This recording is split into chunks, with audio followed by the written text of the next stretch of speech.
tout de suite, j'ai l'immense plaisir d'accueillir Véronique Teboul-Bonnet pour son très très beau livre « Collection au pluriel, au féminin, du salon privé au musée ». C'est paru chez L'Harmattan et le livre tourne autour de 3 très grandes collectionneuses. Voilà, au féminin, Nelly Jacquemart-André, Clémence Dennery et Béatrice de Rothschild. Voilà, un très très beau livre. Véronique Teboul-Bonnet, bonjour et merci d'être avec nous. Bonjour Lise, bonjour à tous. Alors, vous êtes guide conférencière dans les musées parisiens, mais pas que. Vous êtes collectionneuse de musées confidentiels et parfois minuscules. Est-ce que c'est votre premier livre? C'est la question que je me suis posée en le lisant. Alors, c'est le premier livre publié dans une maison importante, chez L'Harmattan, mais j'ai beaucoup de livres dans les tiroirs et j'ai mal de livres dans la tête aussi. Bon, en tous les cas, on parle de livres publiés ici, oui. Bien entendu. Alors, collection au féminin, c'est une... vous avez pris un parti pris pour écrire ce livre qui m'a beaucoup intriguée. C'est-à-dire que vous avez imaginé, quelque part, la vie, le réel de certaines scènes de la vie des protagonistes. Voilà, ce sont des personnages de fiction qui ont existé. Oui. Ce sont des femmes, on ne sait pas grand-chose d'elles, parce qu'au 19e siècle, elles sont embusquées derrière leur mari, derrière leur titre, derrière leur fortune parfois. Et donc, ça laisse grande latitude pour imaginer, et je les connais bien, parce qu'en fait, dans ces musées-là, que vous pouvez visiter après ou avant d'avoir lu le livre, en fait...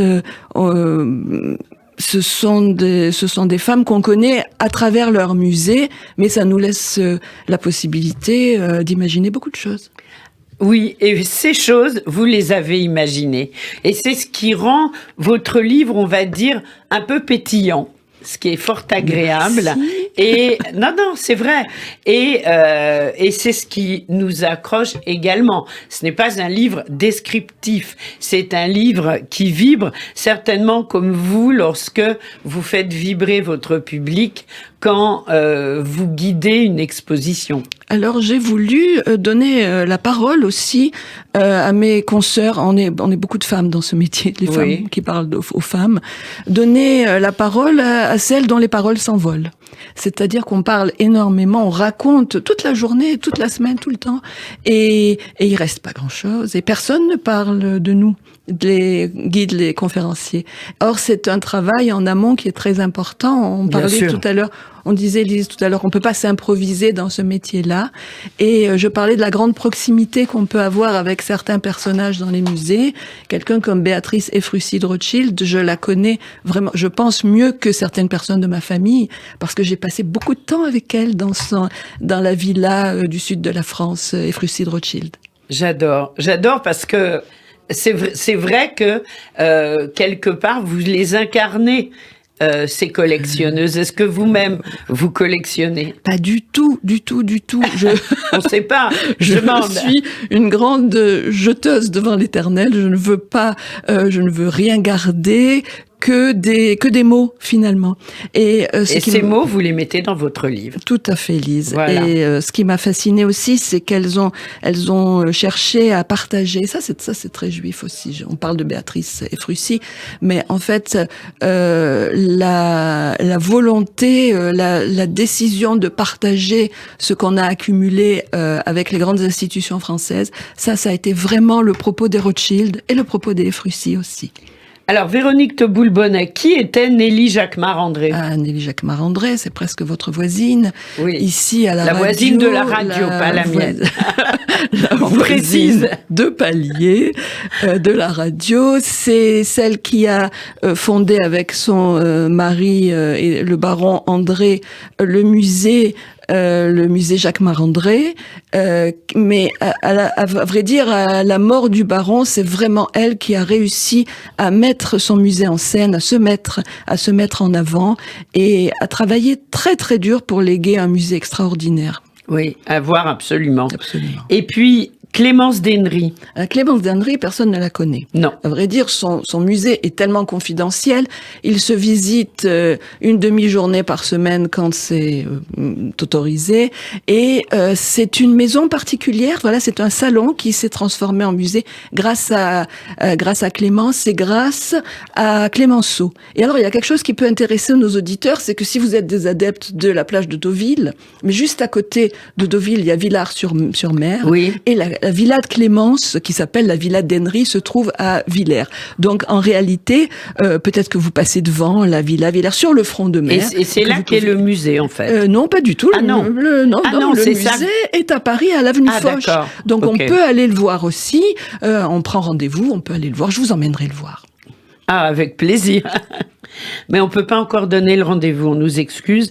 Et Béatrice de Rothschild, rien que son nom, voilà, évidemment, nous parle. Rien que ces deux noms, Ephrussi de Rothschild. Ephrussi sont les Rothschild de l'Est, sont les Rothschild d'Odessa. On est en plein, dans le propos de l'Ukraine.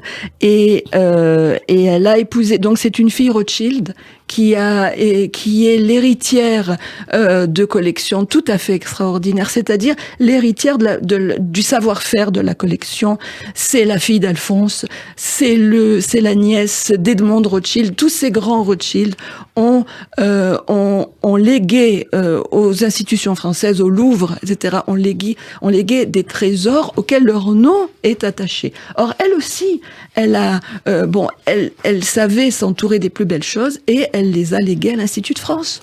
Oui, et c'est ça, en fait, vous l'expliquez très bien, et du coup, on est dans leur univers, on est dans leur à ces femmes. Et puis, je voulais juste ajouter quelque chose, c'est que ce sont de fortes femmes, c'est-à-dire pour exister à cette époque-là, et encore au début du XXe siècle, et encore au milieu du XXe siècle, en ce qui concerne Béatrice, il fallait vraiment tenir tête aux hommes. Elle a tenu tête pour construire cette magnifique villa Ephrussi dans la villa Île-de-France à Saint-Jean-Cap-Ferrat. Elle a tenu tête à des dizaines d'architectes qui voulaient lui expliquer qu'elle y connaissait rien, mais elle y connaissait, puisqu'elle a vécu place de la Concorde dans l'hôtel de Talleyrand. C'est là qu'elle est née.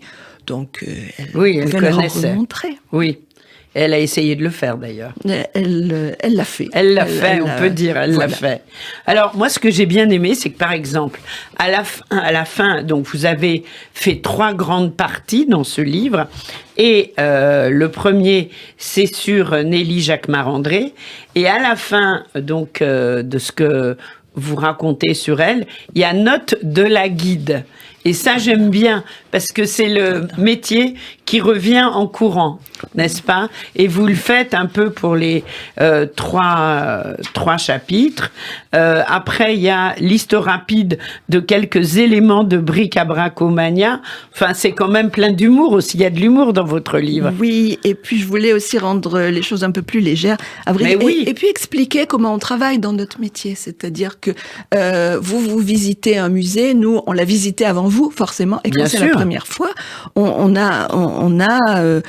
reçoit un choc, parfois dans le mauvais sens d'ailleurs. Il y a des endroits qui sont difficiles à faire visiter et on s'arrache les cheveux. Et dans le cas de Nelly Jacquemart, qui était une boulimique de la collection, on arrive au château de Chaly, on s'arrache les cheveux. C'est vrai. Ah oui, c'est le désespoir. Il y a trop de choses. C'est le désespoir des guides.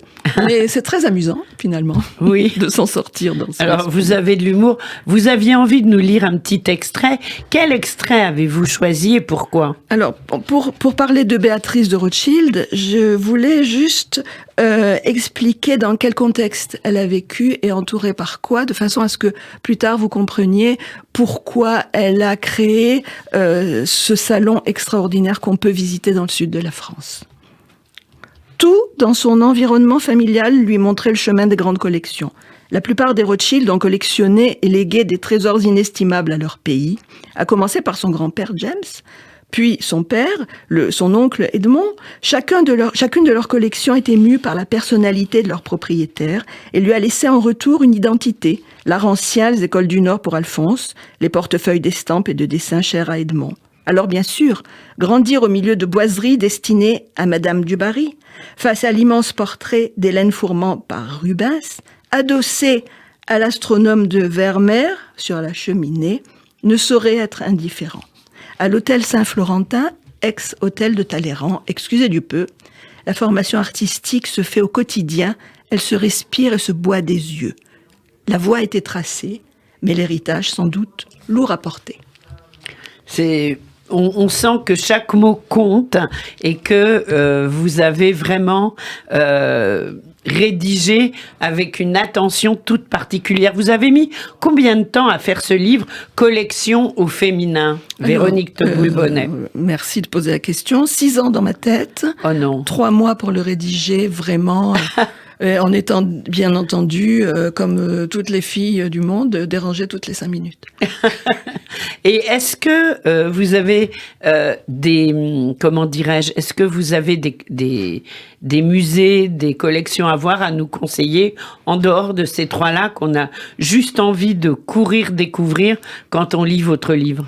Alors moi, je conseillerais de transformer tous les musées, les grands en particulier, en petits musées. C'est-à-dire de rentrer au Louvre, alors je sais ça coûte une fortune, mais de rentrer au Louvre, de s'abonner et d'aller voir 1, 2, 3 œuvres, de ressortir et de rentrer à la Sainte-Chapelle pour voir un vitrail et de chercher dans les grandes collections les œuvres qui peuvent nous toucher.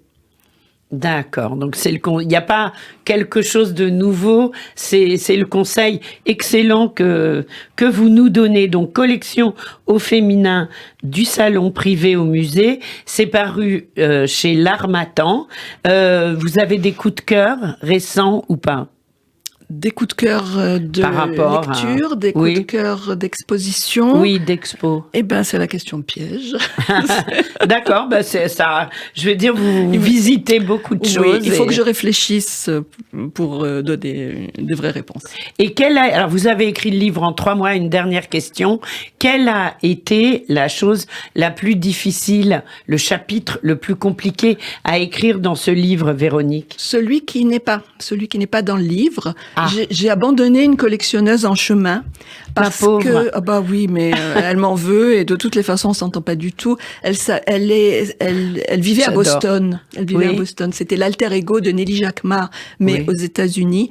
Et en fait, il s'est avéré, bon, tu sais bien toi, vous savez bien vous à quel point c'est difficile de transporter un très gros livre. Oui. Donc ça commençait à faire beaucoup et c'est compliqué d'aller à Boston. Le musée est extraordinaire, le musée de Isabella Stewart Gardner, mais elle est plus loin de nous.